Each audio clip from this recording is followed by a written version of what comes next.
Por última vez, ¿qué relación tiene usted con el presidente del Fórum Filatélico? Que ya se lo he dicho, una vez fui a ver un partido.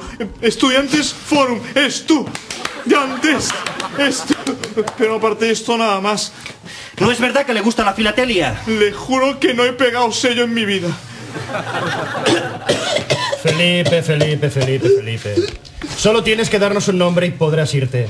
Es que no sé de qué me hablan. Ah, ¿no? ¿Y esto qué significa? Su foto en todas las pruebas del delito.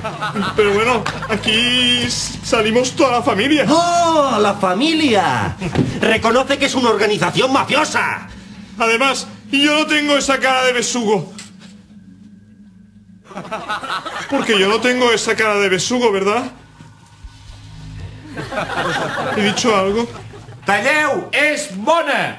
Buen trabajo, chicos. Bueno, ahora ya podéis seguir trabajando por la seguridad y la integridad de los españoles. Sí. Un trabajo que hacéis con absoluta profesionalidad. No es nada. Tío, que no se puede decir no. Hostia, es verdad. Pues me autodetengo. Vaya, estos son los servicios secretos españoles. Oye, Tony, ¿tienes un momento? No, ai, vull dir que no... Bueno, vaya por delante, que estoy muy contento con el trato y el cariño que recibo en este programa, ¿eh? Ya, gracias. Pero esto no quita que últimamente me siento como encasillado, ¿sabes? Ya sé que es mi papel, pero podemos ir más allá. Al bar? No, me refiero a que, no sé, yo tengo otras inquietudes, ¿no? Los guiones están bien, hacen reír, Sí. pero yo creo que mi personaje debería tener como más gravedad. Ah, ya. Pues...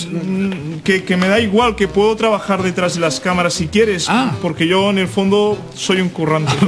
Estupendo. Coge este foco. Sí. Me lo lleva para el almacén, por favor. Sí. Venga, ya verá cómo la gravedad se nota enseguida. sí, sí. Venga, machote. Sí. ¿Algún dubte més? No, no. No, que no se puede decir no. Cuidado. Hostia, yo me voy, tío.